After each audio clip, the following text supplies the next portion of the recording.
Pakinggan natin ang mensahe ni Iza Calzado bilang isang actress dito sa EDSA na nagtipon-tipon ng ating mga kababayan.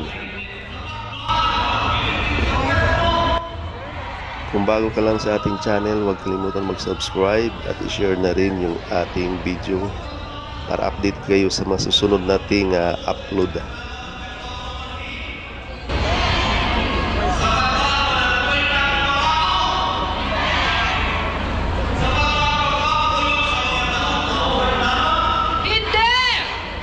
Galit na po ako ay Father. Sige po, ngayon po narinig natin ang ibang galing sa iba't ibang sektor. Ngayon naman po mula sa sektor ng mga artista. Tinatawagan po natin ang ating reyna, Miss Iza Calzado.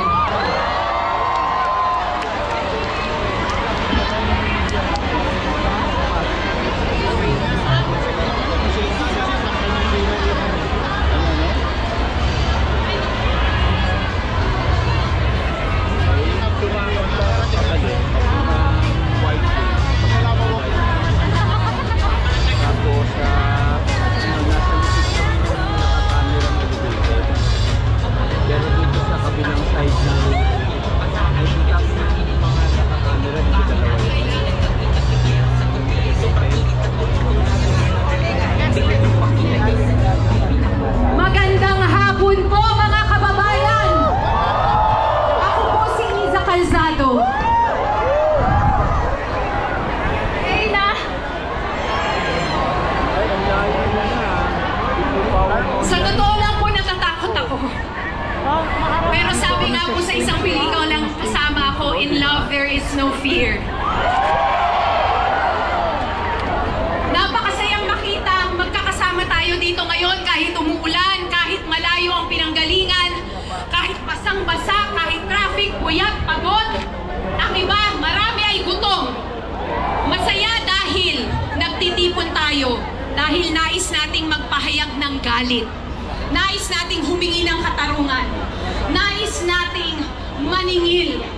Nais nating papanagutin ang dapat na managot. Paano nga ba tayo humantong dito?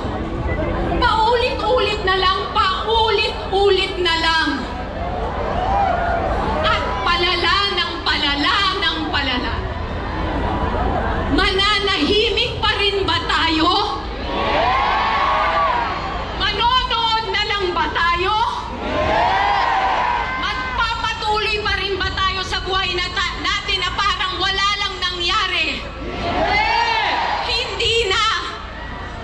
Dahil noong tayo'y nananahimik at nagbibisi-bisihan at walang pakialam, may mga puwersang nagnanakaw ng bilyong-bilyon, trillions, na dapat sana ay para sa bayan. Kung magpapabaya tayo, mauulit lang ng mauulit ang pangluloko at panggagago. Sorry po, Bishop. Hanggang doon lang po. Gusto ba natin yun? Nandito ako ngayon bilang artista at manggagawa. Nandito ako ngayon bilang babae. Nandito ako ngayon bilang isang nanay. Bilang isang Pilipino. Nais ko lang na lumaki ang anak ko ng masaya, malusog, ligtas at may pangarap. Posible lamang ito kung mabubuhay siya sa isang lipunang makatao. Kung saan may pagmamahal at pagmamalasakit at pakikipagkapwa. At higit sa lahat kung saan pantay ang batas para sa lahat. Kung saan walang pwedeng magnakaw o lumabag sa patakaran. At lahat, maliit man o malaki, ay may pananagutan. Bisaya.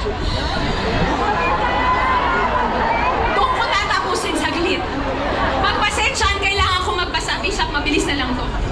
At lalo nating inaasahan ang ganitong mga katangian sa ating mga leader at pinunong bayan. Ibinoto natin sila dahil may pangako sila.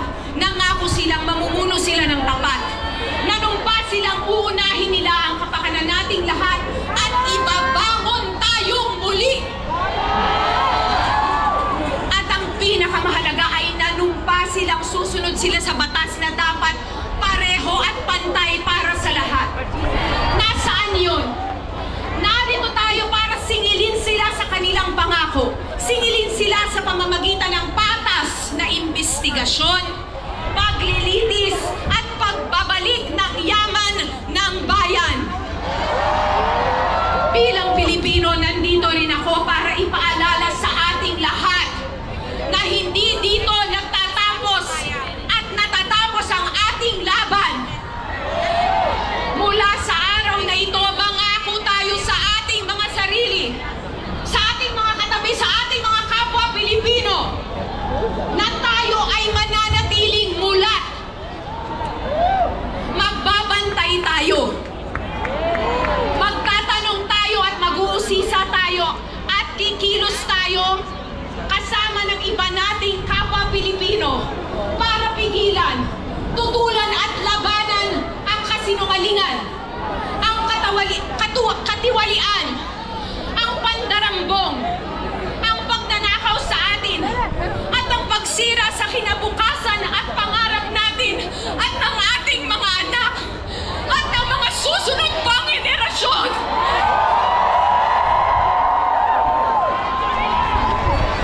Isigaw